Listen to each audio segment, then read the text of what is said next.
Harusnya Joko Widodo gentle lah seperti kasusnya Pak Yusuf Kalla. Ya, Pak Yusuf Kalla merasa dihina, dicemar, ya disepil siapa namanya? Sylvester Matutina. Dan akhirnya sudah mendapat vonis kasasi 1,5 tahun. Nah ini saudara Joko Widodo kan nggak jelas ya dilaporin.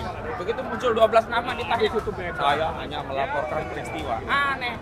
Dan saya ingatkan juga kepada penyidik, nah, kalau ada delik aduan laporan kayak gini harusnya nggak usah diterima. Harusnya penyidik yang tegas. Hei pelapor, siapa yang cemarin kamu? Hei pelapor, siapa yang merendahkan kamu? Jangan kemudian dilimpahkan kepada penyidik untuk melakukan pencarian siapa orang yang kemudian menghina dan merendahkan. Karena selalu kriminalisasi itu dilakukan sejak tahap penyidikan itu seperti ini. Dulu kasus Bambang Tri, ya banyak pasal yang dipakai, tapi ternyata kemudian yang terbuktikan adalah Undang-Undang ITE, bukan pencemaran, bukan penghinaan, bukan penghasutan, penodaan dan agama bukan penodaan juga. agama. Ya, dulu ada penodaan agama, kabar jadi, bohong juga bukan. Betul. Jadi sebetulnya secara konstruksi hukum, ya ini antara peristiwa pidana dengan pasal atau norma yang dipakai ini nggak cocok, nggak nyambung menurut saya, ya. Sehingga nuansa kriminalisasi itu kan memang sangat nyata ya dan terang ya. Kalau memang pada akhirnya kita mau fokus kepada pasal 310, 311 dan 227A Undang-Undang ITE, seharusnya yang punya legal standing itu hanya Joko Widodo. Sedang mendampingi Pak Abraham Samad ya. Pak Abraham Samad hari ini diperiksa sebagai kapasitas saksi terlapor. Ya Bang ya. Dan perlu lagi dipahami bahwa dalam tahap penyelidikan yang dahulu itu Pak Abraham Samad tidak masuk dalam daftar nama yang dilaporkan. Tapi namanya baru muncul pada saat penyidik mengirimkan SPDP, surat pemberitahuan dimulai penyidikan kepada jaksa penuntut umum. Baru di situ nama Pak Abraham Samad muncul gitu ya. Nah, kami melihat ini sebetulnya adalah ancaman terhadap kebebasan berpendapat ya. Karena berdasarkan Undang-Undang Dasar 1945 ada pasal 28E, pasal 28F, itu kan kebebasan berpendapat dijamin oleh konstitusi. Dan kebebasan berpendapat itu adalah bagian dari hak asasi manusia. Karena di dalam konstitusi pasal-pasal yang berkaitan dengan kebebasan berpendapat itu masuknya dalam bab hak asasi manusia gitu ya. Jadi kalau penegakan hukumnya serampangan seperti ini ya, hanya mencari-cari kesalahan tapi tidak ada kaitan antara apa yang diduga peristiwa pidana dengan yang dilakukan oleh Pak Abraham Samad, itu tidak ada sesuatu yang relevan gitu ya. Pak Abraham Samad ini kan dalam kapasitas kalau kita lihat mungkin sebagai YouTuber ya. YouTuber itu kan tugasnya adalah mencari informasi, mengolah informasi dan kemudian menyampaikan informasi itu kepada publik gitu ya.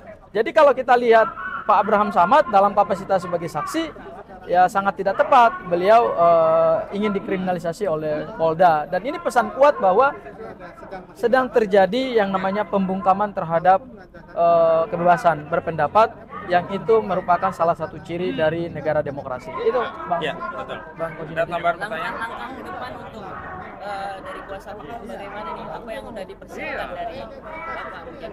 Mungkin itu bisa dijawab oleh Bang. Ya, dari langkah-langkah hukum yang dipersiapkan, yang pertama tentu kami memberikan tindakan-tindakan non litigasi dengan edukasi masyarakat tentang posisi kasusnya. Jadi tak layak ada delik aduan yang dilakukan. Babi Aldo udah dalam. Babi Aldo. Aldo. Masuk dalam dia. Udah.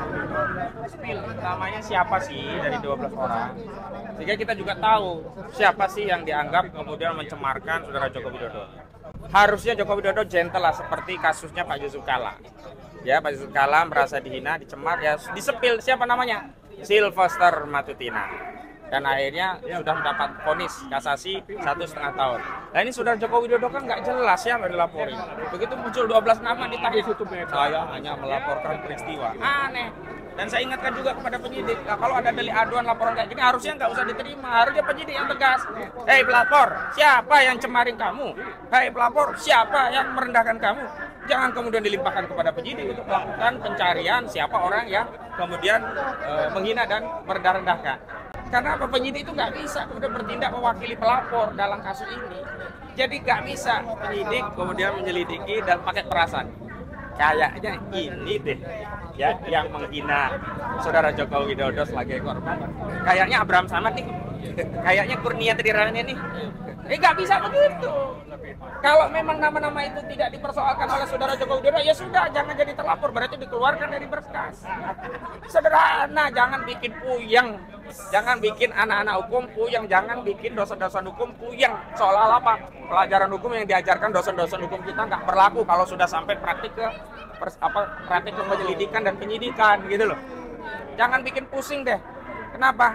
Negara kita udah susah, jangan ditambah susah hanya untuk mencari nama terlapor. Nah, bagaimana kalau ternyata Jokowi tidak menyebutkan nama? Berarti nggak ada yang dilaporkan. Ya sudah, bebasin aja semua. Ngapain capek ngabisin anggaran negara untuk ngurusi orang yang melapor tapi tidak menyebutkan siapa nama orang yang dilaporkan. Biasanya kalau orang lapor itu udah sejak awal, ini nih, ini yang salah laporin nih. Ini nih yang bikin gue jengkel banget nih. Ini nih orang yang tiap hari ngomong nih, penelitiannya nih, Roy nih, atau Rismon nih, yang bilang 1000% ijazah palsu atau 99,9% ijazah palsu atau 11.000 triliun Palsu. Itu jelas tegas. Jadi nggak bisa penyidik di Polda Metro Jaya meraba-raba, merasa-rasa. Kemarin hasil penelitian dari Puslapor kan tuh hasilnya kan handpress, letterpress dengan raba-raba dengan perasaan. Dan sekarang menemukan terlapornya juga dengan raba-raba dengan perasaan. Ya nggak bisa begitu. Nah ini udah asas praduga bersalah duluan. Kenapa orang pelapornya nggak nyebut nama kok tiba-tiba penyidik sebutin nama? Kecuali yang delik umum ya itu masih relevan. Nah kan persoalan ini bersatu antara delik umum delik khusus, yakni delik aduan. Ya sudah ditegaskan saja, yang ini yang laporin Jokowi yang delik umum. Kalau yang ini pengembangan karena delik umum, yang ini delik khusus namanya ini. Jangan kemudian kita diadu domba. Ini kan kalau begini caranya terlapor diadu domba dengan polisi. Seolah-olah yang nyebutin nama-nama itu polisi, yang nyari-nyari masalah, yang nyari-nyari nama itu polisi. Nggak mau kan polisi. Nah karena itu balik kepada saudara Joko Widodo, tanggung jawab lah. Kalau memang merasa dicemar, merasa direndahkan, spill namanya. Itu baru satria, baru negarawan. Setidaknya contoh lah Pak JK. Begitu ya? Saya tambahkan Ya, sedikit silakan, ya Bang silakan. Kosinudin ya. Terkait dengan pasal-pasal yang dilaporkan ya. Ini kalau nanti kita masuk ke tahap pembuktian, unsur-unsur pidananya ini harus tegas gitu loh ya. Pertama, yang dilaporkan ini kan dugaan tindak pidana pencemaran nama baik 310, 311 dan 27A. Ya, itu klasternya tuh ya. Klaster yang kedua itu terkait dengan tindak pidana Undang-Undang ITE, yaitu pasal 32 dan pasal 35 ya kalau nggak salah ya Bang Kosidin ya. 32 Undang-Undang ITE. Dan yang ketiga adalah klaster tindak pidana penghasutan 160 KUHP. Saya mulai dulu dari klaster yang pertama. Kalau klaster yang pertama itu masuknya dalam kualifikasi Clark delicten atau delik aduan. Dan ini masuk dalam klasifikasi delik aduan absolut. Apa itu delik aduan absolut? Hanya korbanlah yang punya hak hukum untuk melaporkan pasal tersebut. Kenapa? Karena yang disebut pencemaran nama baik itu sifatnya subjektif, bukan objektif. Hanya orang yang bersangkutan yang merasa dirinya dicemarkan atau dihinakan. Tidak bisa diwakilkan oleh orang lain. Karena ini delik aduan absolut. Itu yang pertama, ya. Yang kedua, pasal 32 dan pasal 35 Undang-Undang ITE ini masuk dalam klasifikasi delik Undang-Undang Elektronik. Pasal 32 dan pasal 35 ya, itu kalau kita baca rumusan pidananya, itu orang yang merusak, mengubah suatu dokumen elektronik yang seolah-olah benar, yang benar tapi seolah-olah tidak benar. Lah ini kan tidak ada dokumen elektronik yang diubah. Dokumen elektronik yang pertama kali diunggah itu kan oleh saudara Sitian Sandi. Seharusnya Dian Sandila yang dilaporkan, bukan klien kami. Karena kenapa? Klien kami menerima dari Dian Sandi. Itu rumusan hukumnya. Ketiga, klaster delik penghasutan ya, 160. Ingat, penghasutan itu masuk kualifikasi delik material, bukan delik formil. Kalau delik formil dahulu sebelum ada pengujian judicial review dari Mahkamah Konstitusi, itu masuknya delik formil. Artinya siapa yang menghasut meskipun perbuatan itu belum dilakukan, itu sudah masuk kualifikasi tindak pidana, ya. Tapi ini kan deliknya material. Contoh, kalau saya menghasut seseorang, pukul orang itu. Kalau cuma menghasut belum dipukul, ya belum terpenuhi unsur dugaan pidananya. Bunuh orang itu, ya kalau belum dilakukan pembunuhan, belum masuk unsur deliknya. Bakar rumah itu, kalau belum terjadi perbuatan bakar rumah itu nggak masuk unsur pidananya. Nah, dari 3 klaster tindak pidana ini, menurut saya, ya, yang paling relevan itu adalah klaster pencemaran nama baik dan penghinaan. Dan fitnah. Dan fitnah. Ya, 310, 311. Ya, 310, 311 dan 27A Undang-Undang ITE. Kami menduga dan kita bisa merasakan kok ya. Kalau klaster itu dipakai, maka para terlapor ini tidak bisa ditahan. Iya. Kurang dari 5 tahun ancamannya. Karena ancaman pidananya kurang dari 5 tahun. Ingat loh, di dalam KUHP disebut dasar penahanan itu cuma 2 pertimbangan hukumnya. Yang pertama objektif. Apa itu objektif? Ancaman pidananya harus di atas 5 tahun. Yang kedua subjektif. Tidak melarikan diri, tidak mengulangi tindak pidana, dan ditakutkan menghilangkan barang bukti. Kenapa pasal 32 dan pasal 35 disisipkan? Supaya pada saat nanti perkara ini naik ke tahap gelar perkara dan ada penetapan tersangka, kita udah tahu arahnya. Ini bakal ada penahanan. Kenapa? Karena pasal 32 dan pasal 35 disisipkan. Yang Terlepas ancaman nanti di pidananya, sidang nggak terbukti urusan lain ya. oh itu soal lain. Yang penting bisa untuk nahan orang. Ya itu. Jadi gini, selalu kriminalisasi itu dilakukan sejak tahap penyidikan itu seperti ini. Dulu kasus Bambang Tri, ya banyak pasal yang dipakai, tapi ternyata kemudian yang terbuktikan adalah Undang-Undang ITE, bukan pencemaran, bukan penghinaan, bukan penghasutan, penodaan dan agama bukan penodaan juga. agama. Ya, dulu ada penodaan agama, kabar jadi, bohong juga bukan. Betul. Jadi sebetulnya secara konstruksi hukum, ya, ini antara peristiwa pidana dengan pasal atau norma yang dipakai ini nggak cocok, nggak nyambung menurut saya, ya. Sehingga nuansa kriminalisasi itu kan memang sangat nyata ya dan terang ya. Kalau memang pada akhirnya kita mau fokus kepada pasal 310, 311 dan 27A Undang-Undang ITE, seharusnya yang punya legal standing itu hanya Joko Widodo. Yang lain nggak punya legal standing. Karena dari 3 klaster yang tadi saya sebut, 2 klaster yang lain masuk kepada tindak pidana umum. Delik laporan namanya. Kalau yang pertama adalah delik aduan, kalau ini delik laporan, artinya siapa saja boleh melaporkan. Tetapi kan akibatnya tidak dirasakan oleh orang-orang yang melapor ini. Gitu Bang, barangkali tambahan dari saya Bang. Ini Pak Hussein, satu lagi nih Pak. Jadi kalau menurut abang ini kemungkinan untuk ditahan? Enggak.